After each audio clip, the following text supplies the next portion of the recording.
कह रहे हैं कि एक संगठन से जुड़े हैं जहां लवारिस शवों का अंतिम संस्कार करना मतलब इनका मुख्य सेवा रहता है। महाराज जी ये कह रहे हैं कि काफी शवों का जब ये अंतिम संस्कार करते हैं तो जब घर आते हैं तो फिर बिना नहाए धोए हाथ पैर धो लेते हैं और सो जाते हैं। कह रहे कि ऐसे में ठीक है या नहीं है? नहीं, इनके साथी भी ऐसे ही। हाँ नहीं, कपड़े सहित स्नान करो। जब घर आओ तो वो जो कपड़े ड्यूटी में पहन के गए थे वो धोने को डाल दो और स्नान करो, नवीन कपड़े पहनो, फिर शयन करो। वो शव के स्पर्श किए हुए कपड़े से तुम्हारी फिर बुद्धि ठीक नहीं रहेगी। किसका प्रश्न है?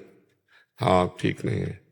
संस्कार करो शवों का, आपको जो सेवा मिले वो करो, लेकिन वो वर्दी अलग रखो। कह रहे रात को आते हैं थक जाते हैं फिर। अगर आपको धोने का नहीं है तो अलग कमरे में टांग दो और जब सुबह जाओ तो वो पहन लो, पवित्र कपड़े हटा दो। अपवित्र पहन वो अपवित्र माने जाते हैं। सचल स्नान करना चाहिए। शव के साथ जाने के बाद वस्त्र सहित स्नान करके घर आना चाहिए। तो आप स्नान ना करें, आपकी रोज की ड्यूटी है तो कपड़े उतार दिए, हाथ पैर धो लिए, आचमन कर लिया, जल छिड़क लिया, पर वो कपड़े पहन करके नहीं शयन करना जो शव की सेवा में लगा है। नहीं, उचित तो यह है कि आजकल गीजर की व्यवस्था है, 5 मिनट में स्नान कर लीजिए, वो कपड़े पानी से निकाल के रख दो, 2-3 जोड़ी कपड़े रखो, ऐसी व्यवस्था कर लो और नाम जप करो। ठीक है। रुचिका जी कश्मीर। राधे राधे महाराज जी, आपके चरणों में कोटि कोटि प्रणाम। महाराज जी, आपने मेरी जिंदगी की राह ही बदल दी। पूजा पाठ तो शुरू से ही जीवन में था, लेकिन मैं जैसे एक भूल भुलैया में भटक रही थी, आपने संभाल के रास्ता दिखा दिया। महाराज जी, मेरा एक प्रश्न है कि प्रभु आखिरी वक्त हो तो जिह्वा पर राम नाम और ध्यान में आप, तो क्या मोक्ष मिलेगा या संत जन्म? आपने कहा था कि एक संत को हिरण में आसक्ति हो गई तो हिरण का जन्म मिला। तो हिरण भगवत विमुख जीव है।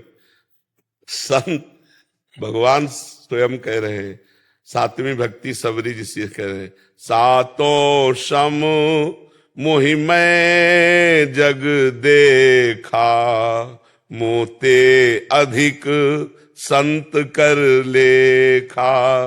भगवान कह रहे मेरे से अधिक संत के प्रतिभाव रखे, भगवान से बढ़ करके।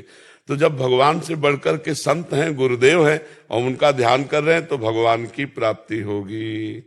संत, भक्त, भगवान, भक्ति ये कहने को चाह रहे एक हैं। भक्ति भक्त भगवंत गुरु चतुर नाम बपु एक, इनके पद बंधन किए नासत विघ्न अनेक। भगवान का ध्यान करते हुए शरीर छोड़ना और भगवान के भक्त का ध्यान करते हुए शरीर छोड़ना, इसमें बहुत लाभ है। भगवान उसके अधीन हो जाएंगे जो भगवान के भक्त का ध्यान करते हुए शरीर छोड़ रहा है। भगवान सबसे पहले उद्धार करते हैं उसका जो भगवान के भक्त का चरण पकड़े होता है।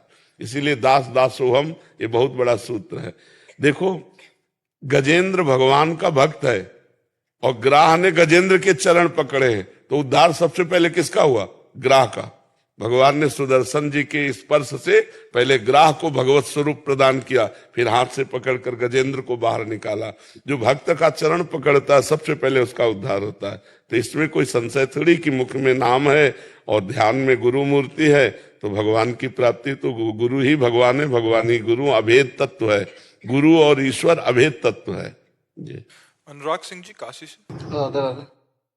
महाराज जी, आपके चरणों में कोटि कोटि दंडवत प्रणाम। महाराज जी, आपने साधक के लिए सेवा, सुमिरन व स्वाध्याय का मंत्र दिया है। स्वाध्याय में अपने गीता जी, रामचरितमानस, भागवत जी आदि ग्रंथों के अध्ययन पर बल दिया है, जबकि मेरा मन नाम जप में 84 जी के, राधा सुधानिधि जी, सेवक वाणी आदि रसोपासना के पदों में, जिसमें वो सार्वजनिक उपदेश है।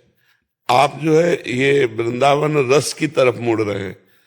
सार्वजनिक उपदेश में जैसे रामायण है, गीता है, महाभारत है, भागवत है, इन ग्रंथों का सार्वजनिक।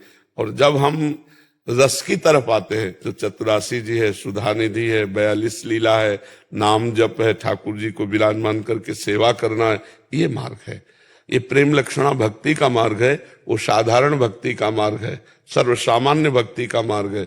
ये उसके आगे का विषय है। तो भगवान की बड़ी कृपा है जो आपको 84 जी के पाठ में रुचि है, जो आपको श्यामा श्याम की सेवा भावना में, उनके नाम में रुचि, आप इसी में चलिए।